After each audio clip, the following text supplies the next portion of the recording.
não parar, não precipitar e não retroceder. Então dizer para esse cara, sabe quando nós vamos parar? Nunca. Nunca na sua porca vida.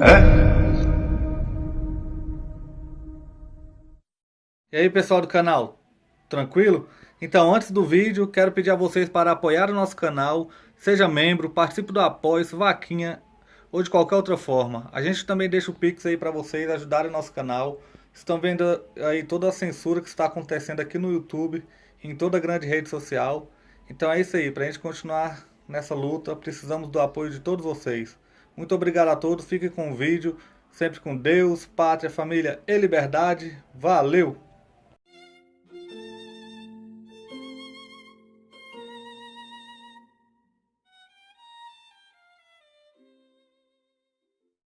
Mas você falou uma vez sobre as pessoas só aprendem aquilo que elas querem aprender. Isso derruba um pouco essa moda que existe, que existem até remédios para distúrbio de déficit de atenção. Déficit de atenção?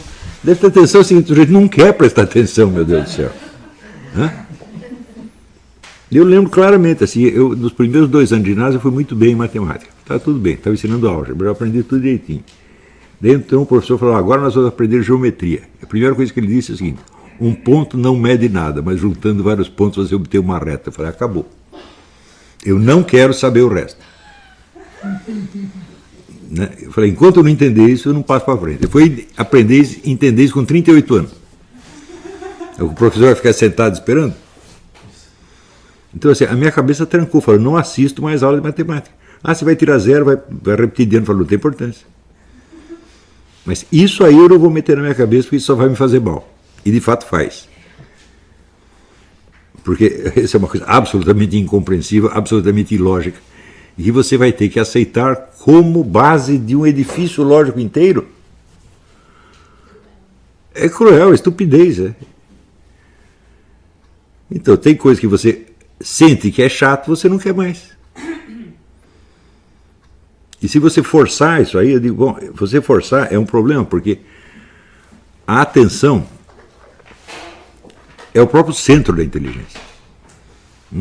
Se você é viciado em prestar atenção no que você não quer prestar atenção, você vai prestar atenção periférica em tudo pelo resto da sua vida.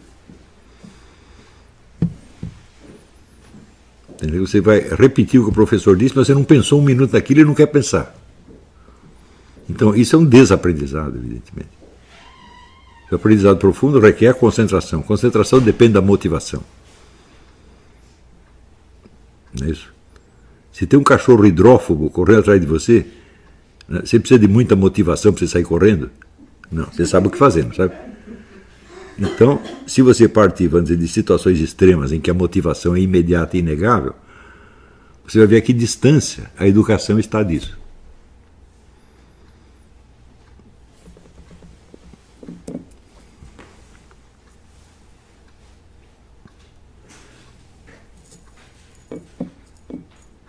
Quer dizer, a atenção reflete o seu interesse real. E o espectro da nossa atenção é muito limitado. Não é isso?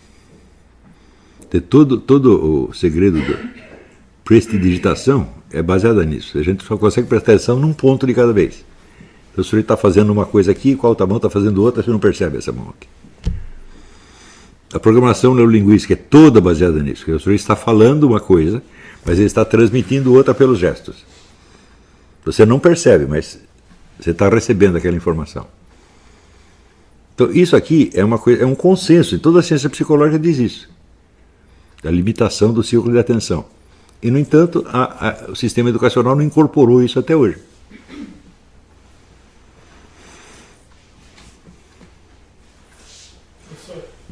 Peraí, venha falar aqui.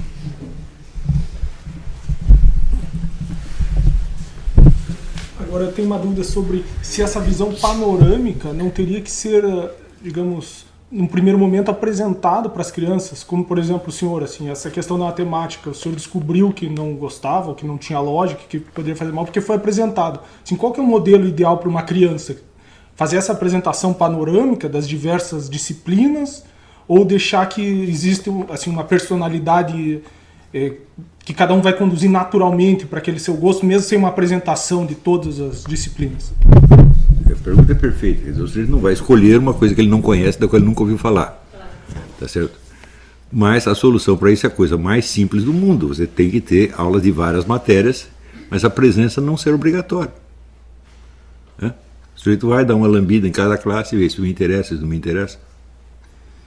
Muita coisa as crianças sabem pela simples observação dos adultos. Você vê um médico tratando doente, você vê o mecânico consertando um carro, você vê o pedreiro construindo uma casa, você vê tudo isso e você escolhe ali o que lhe interessa. Né? Mas a própria escola pode ser um mostruário. De você ter a disponibilidade de várias matérias, mas só é obrigatório aquela que o sujeito escolheu. É uma possibilidade. Tem outras maneiras de expor. Tem muitas maneiras, muitas maneiras.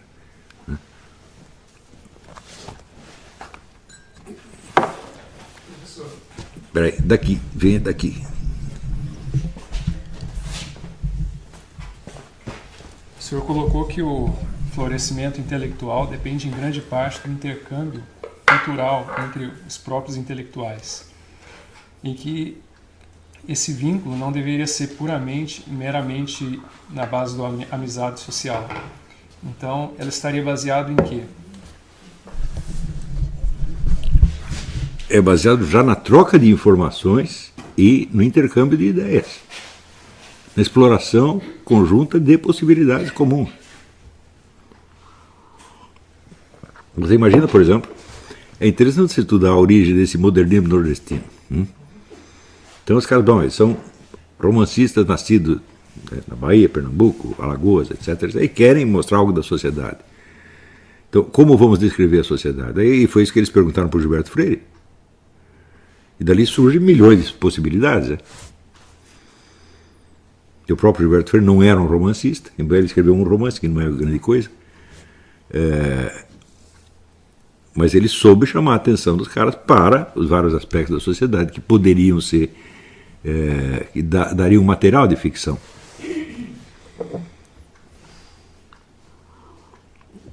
E ali você tem algumas situações extremas, que num meio mais urbano você não poderia perceber. Você lê um livro do José Lins do Rego chamado Cangaceiros. Ninguém leu os Cangaceiros. Você leu? O que é isso? Está tendo uma disputa lá entre os coronéis do sertão e os cangaceiros. Então, tem guerra para tudo quanto é lado, e no meio tem um casalzinho lá de camponeses analfabeto, coitadinho, né? E eles estão apavorados no meio daquilo, não sabem se orientar. Então daí eles conhecem um cantador de feira, que é um cego. Mas o cego é o sujeito que vai de cidade em cidade, ouve a história das pessoas, dos personagens, e cria as canções baseadas naquilo. Então ele entende, ele tem o fio da meada na cabeça. Né? E é ele que os salva, indicando para onde eles têm que ir para escapar do tiroteio. Isso aí é quase uma epopeia da origem da linguagem. Né? Então, e é bem verossímil. 100% verossímil. Isso pode ter acontecido realmente. Quer dizer, isto expressa uma experiência comum. As pessoas não precisam ter passado exatamente por isso para saberem que isso é possível.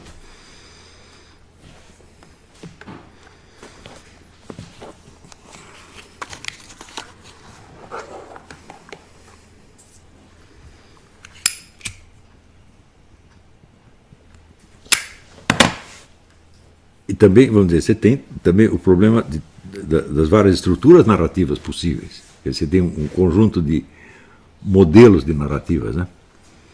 E você tem que ter o repertório delas para você saber escolher o que convém àquilo que você quer.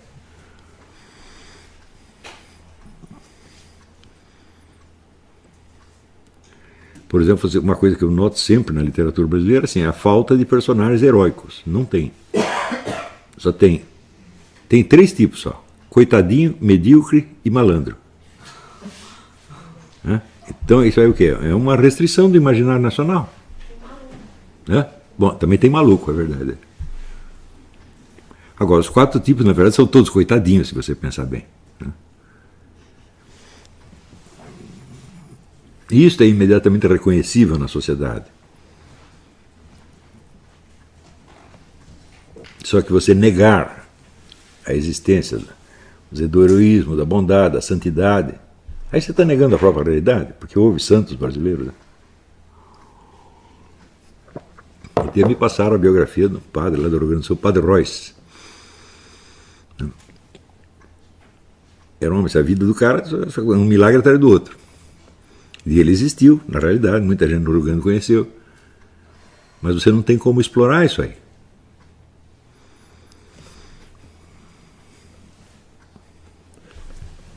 Agora, no Brasil é mais fácil você acreditar que existe um falso profeta maluco, tipo Antônio Conselheiro, do que você acreditar que existia um santo de verdade. Porque daí você já tem o princípio da explicação que rebaixa a coisa, né? Agora, o rebaixamento pode não estar só na sua cabeça, ele pode estar na própria sociedade, como de fato está. Você vira, durante o Lula, desde 1990, ele está metido na construção do Foro de São Paulo, que é um órgão feito para criar uma ditadura comunista em toda a América Latina. Ninguém ligou. A hora que Israel roubou um pouco de dinheiro, todo mundo estrelou. Por quê? Esse negócio de comunismo está fora do imaginário nacional, eles não sabem o que é. É mais fácil eles acreditar numa história que se passou na Lua, no planeta Marte, do que acreditar no comunismo. É, sem contar a arrogância brasileira, deixa vir o comunismo que nós avacalha com ele. Né? Quer dizer, quem diz que o comunismo não é em si mesmo uma avacalhação?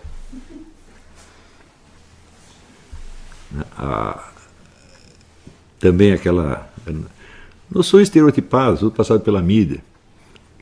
A ideia de que um comunista é um sujeito que tem uma convicção ideológica à qual ele sacrifica tudo, então ele é um militante sério, etc. Nunca houve um comunista assim.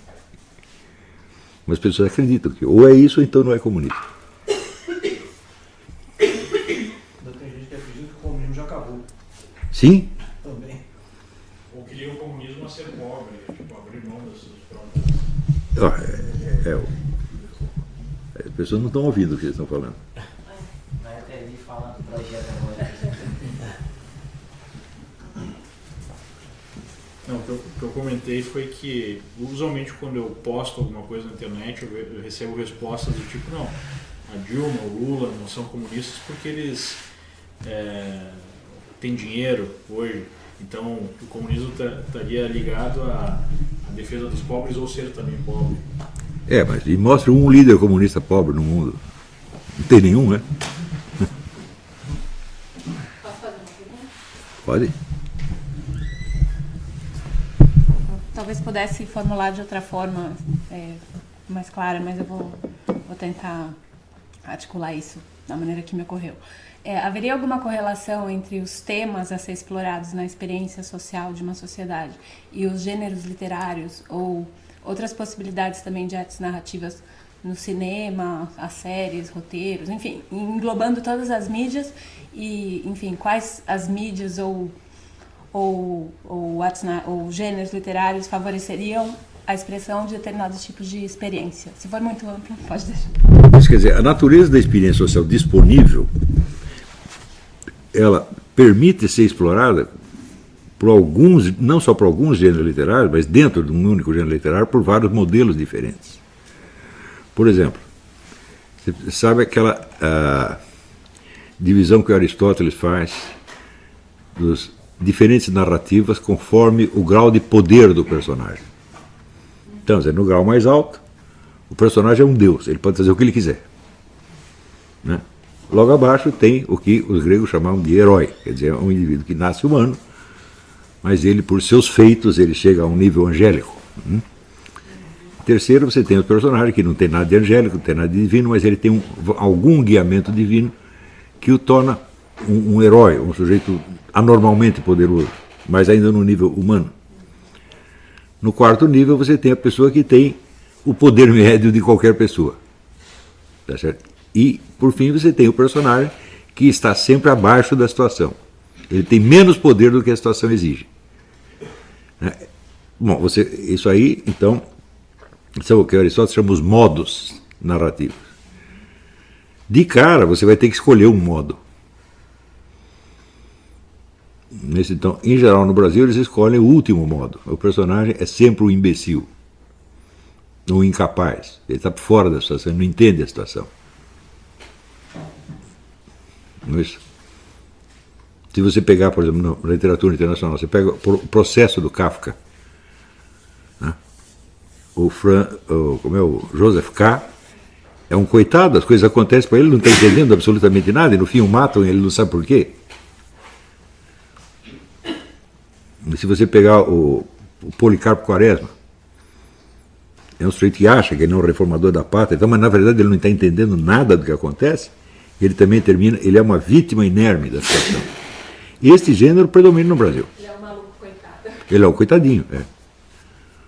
Então o número de personagens coitadinhos é muito grande. Então você entende que esse é um traço da sociedade, eles acreditam no coitadinho. Né? Ou seja, eles não enxergam possibilidades superiores. E por isso mesmo não as realizam. Estaria sempre centrado, então, no sujeito, né? Que vai ser o centro O personagem, né? Uhum. Onde... Qual o grau de poder desse potencial biográfico? Então isso quer dizer que você, se os personagens estão todos abaixo, ou estão num nível médio, você não tem uma tensão de tipo cognitivo. Como você tem, por exemplo, no caso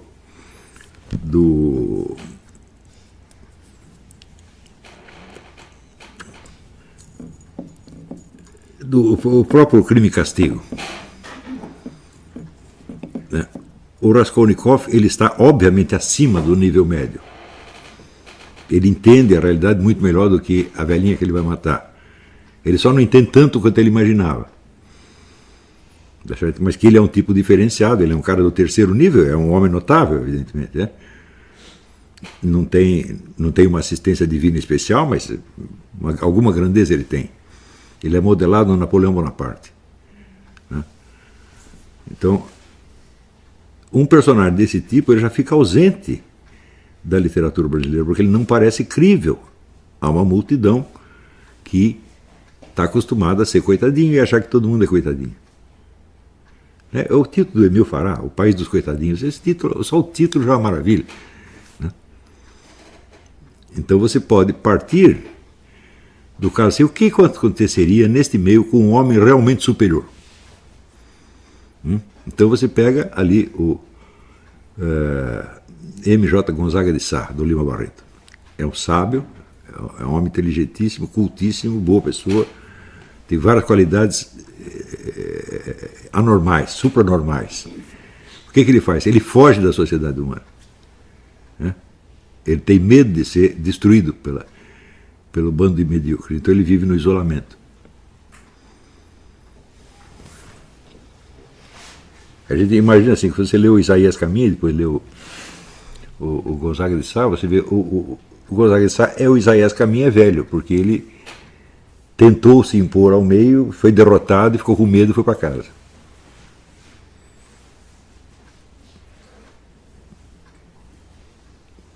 É aí que a gente entende por que o Gilberto Amado disse: o Brasil tem uma coleção enorme de pedaços de grandes homens. A vida do grande homem não se realiza. Ou termina em tragédia, ou num aborto, tipo Zé Bonifácio. Zé Bonifácio era evidentemente um homem superior, que foi rejeitado, derrotado pelo meio.